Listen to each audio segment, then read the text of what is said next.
Yes, ndongeye kugusuza nkwaye ikaze ikomeje gukurikirana Erickson Info nongeye kuva kuri microphone ndi Erickson. Yes, nkwaye ikaze. Ese wari waba uri ahantu ukeneye kureba ikiganiro kuri televiziyo yunaka ukunda ariko utari impande ya televiziyo yawe? Ese wari wagira ikibazo cyo kuba uri mu rugendo rurerure kandi ukeneye kuba wareba amakuru, imikino cyangwa se ikindi cyari cyo cyose kuri televiziyo ariko uticaye impande y'ikitwa TV, nta bonoma, nta fatabuguzi waba waraguze, nta StarTime, nta decoder ariyo yose waba ufite ariko ukeneye kureba TV? Yes, uyu munsi rero Erickson Info naguteguriye ikiganiro kiri buze kigukemurira icyo kibazo. Ngo turabigenza gute rero? Mu minota mike cyane ngiye kukwereka uko ushobora gukoresha telefone yawe wirebera ibiganiro ahariho hose ku isi, igihugu cyari cyose ushaka kureba TV zacyo ukoresheje telefone yawe gusa, nta kindi bigusaba ni megabyte cyangwa se kuba ufite internet byonyine. Turabikora dute rero? Ndagira ngo umwanya muto maze nze nkwereka akantu ku kandi uko wakirebera TV izarizo zose ku isi hose ukoresheje telefone yawe, nta fatabuguzi, nta bonoma ngo ya 5, y'umunani, ngo ya Canal Plus, StarTime, decoder iyo yose usabwa, aho gusabwa kuba ufite telefone ndetse na internet. Reka nze tujyana akantu ku kandi, nizere ko amaze gukora subscribe kuri Erickson Info, kandi butarayikora amasegonda make cyane naho hasi kora subscribe. Like ni inkunga ikomeye cyane kuko niyo itwereka ko ibyo twakoze mwabyishimiye kandi gafasha kugeza ikiganiro ku bandi. Nizere ko comment yawe ari ingenzi kandi ribuze kuyisiga. Ibyo tugiye gukora nibiza gukunda ribuze ukadusigira comment ndetse ukatubwira uko byagenze, niba byakunze wabagize ikibazo muri comment section hapininzemo group WhatsApp ya Erickson Info. Nizere ko niba wifuza kugana group WhatsApp yacu uribuze kuyikoraho maze ukaza muri group. Yes, reka nizere ko tugiye kujyana akantu ko kandi nibiza gukunda ugaruke utubwire. Yes, welcome. Yes, ndongeye nkwaye ikaze. Ndagira ngo umpe iminota mike cyane ishoboka kugira ngo nkwereke uko ushobora kwirebera televiziyo zo mu gihugu icyari cyo cyose ndetse naho waba uri hose ku isi. Ndacyari Erickson kuri microphone, nizera yuko ikintu tugiye gukora tugiye kujyana akantu ku kandi maze byaza kugukundira. Nyamuneka ukagaruka muri comment ukatubwira niba byakunze, kandi niba hari ikibazo wahuye nacyo ukagaruka nabwo ukabitubwira, cyangwa se ukagana group WhatsApp ipininze muri comment maze tukagufasha byimbitse. Yes, reka tujyane rero. Nta handi turi bunyure nk'iguriro rya Android, turakoresha Play Store. Nawe niba ukoresha izindi nka Amazon cyangwa se iPhone uraza gukoresha amaguriro y'ayo matelefone. Yes, turaza hano muri Play Store, twinjiremo. Nitumara kwinjira muri Play Store turaza twandika hano muri search, hano hasi twandikemo ngo muri search tuze twandike ngo TV Garden. Gutya ndi kubyandika TV Garden. Tumara kubyandika tuhita dukora hano kuri search. Nidukora kuri search hari ama TV menshi bari buze kukwereka, ariko hari StarTime hejuru, hasi hari n'izindi ariko twebwe turishakira TV Garden iri muri aka kabara akangaka karimo tubara twinshi. Hano iyi ngiyi tuze tuyikoreho. Nitumara kuyikoraho turaza aha hasi dukore install. Hano tumara gukora install tutegereze. Niba ufite internet nziza, aka application ntago gatinda kuko gafite megabyte 21 zonyine kuri internet yawe nziza, bareta bagusaba gukora open. Yes, nizere ko nawe niba byasoje ubu turi kumwe akantu ko kandi nuramuka ugiye kubikora intambwe ku yindi turi buze kujyana. Turakora hano open, ntago kagoye cyane. Aya ni amategeko n'amabwiriza ya application, nta kindi rero. Iyo wahisemo kudownloading application bivuze ko amategeko n'amabwiriza yabo uba ukwiye kuyakurikiza, kuko ubwo utabyemeye ukora uninstall cyangwa se bwa application yabo ntago uyikeneye. Turaza hano rero dukore I agree.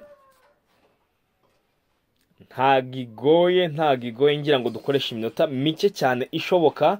Ubu rero application yacu yamaze kugeramo igihugu icyari cyo cyose wabasha kureba TV yacyo. Urugero ngewe ndi mu gihugu cy'u Rwanda, ndaza hano nshakemo u Rwanda. bivuze ngo ushobora gusanga uko waruzi igihugu wenda bongeyeho ka republic cyangwa ka federal cyangwa se king, bivuze ngo bisaba kuba uzi idarapo ndetse n'izina ry'igihugu cyawe. ngende gushaka Rwanda, ndagumya manuke hano hasi Rwanda. Yes, dore ngiki igihugu cy'u Rwanda, idarapo ngiri ahangaha bakise hano muri application cyitwa Rwandaise Republic cyangwa se Republic of Rwanda, ariko hano ni Rwandaise Republic. Ndaza rero nemezemo, nimara kwemezamo, dore ngizi TV cyangwa se chaîne zo mu Rwanda nshobora kuba nareba nkoresheje kano ka application, nkoresheje megabyte zanjye gusa, nta yindi abonoma iyo ari yose naguze. Gusa iyo tugeze ahangaha ntago biba birangiye, ngira ngo nsabe babantu bajya bareba video bakazicamo hagati akagira ngo yabibonye. Ugiye tugarukiye aha ntago byaza kugukundira, ahubwo icyo turabura ikintu kimwe cyonyine. Reka dukande kuri TV ya BTN. Iyi application rero isaba kandi ka application kaza kuyifasha kwerekana amashusho gatanga uburenganzira. Yes, turaza dukwana kuri BTN.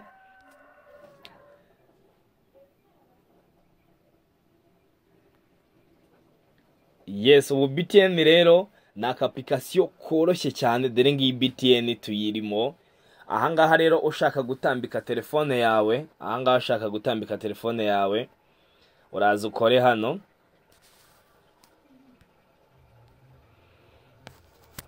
Yes, nkuko nabikubwiye rero aka application gakenera indi application itanga uburenganzira bwo kwerekana amashusho. Nta handi tugakura rero, bahita bakakuri komanda cyangwa se akakwereka, ukaza ugakora no kuri Google Play. Ahangaha wamara gukora kuri Google Play, hari akandi ka application kitwa Universal Video Player. Akandi ko ka application kazajya gaha uburenganzira bwawe iriya ya mbere yo kuba wareba TV yari yose. Akanako rero kuko tuba tugahawe n'iriya application, bivuze ko kizewe, tugakorera install.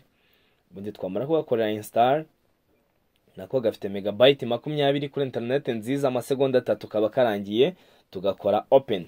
Ubwo iyo dukoze open nako dukakorera agree, bivuze ngo utu tu application tubiri nitwo tuduha uburenganzira bwo kuba twareba televiziyo iyo ariyo yose. Yes, turaza hano, reka dukore hano kuri case 2 cyangwa se Kigali channel 2, nayo turebe niba twabasha kuyibona. Bivuze ngo dufite tu application tubiri, dore ngiyi line now turi live kuri case 2, wabasha kwirebera ibyo ari byo byose. Ushaka gutambika iyi video, ukora kuri aka kana kangaka kameze nk'akadirishya. Imaze gukoraho video yawe, ushobora kuba wayireba. Yes, ubu turi muri case 2 cyangwa se Kigali channel 2. Twagaruka inyuma tukaba twajya kuri TV 10. Yes, dore ngibi ibiri kuri TV 10, ntago dutindayo, ahubwo turagaruka inyuma twareba no ku Isibo TV, naho twajyaho Isibo. Dore ngiyi Isibo TV. Yes, ibi nabyo rero ni biri ku Isibo TV. Yes, reka tugaruke inyuma rero. Nyuma yuko tubonye televiziyo zo mu gihugu cy'u Rwanda, twahindura twajya no mu kindi gihugu tukareba niba uramutse uri mu gihugu cyawe wareba na televiziyo ziri hanze y'igihugu. Nkwibutsa yuko iki kiganiro uramutse ubonye hari undi ubona cyafasha cyangwa ugikeneye, umukorere share, akora partage, maze kibashe kumugeraho. Reka tuze hano rero turebere wenda nko muri United States of America cyangwa se USA. Tuze hano turebe ama TV wenda yabazwi cyane. Reka turebe iyitwa, duhere kuri iyi ngiyi Siri, iyi ya mbere Siri ABN Canada. Tuyikoraho turategereza gato. Yes, iyi TV Siri ABN, dore ni ibingibi biriho, ntago dutindaho, twabibonye ko yafungutse. Reka turebe indi wenda yabizwi. Turebe iyi ngiyi yitwa ABC News, ni TV yo muri United States of America. Reka dukore turebe niba bifunguka.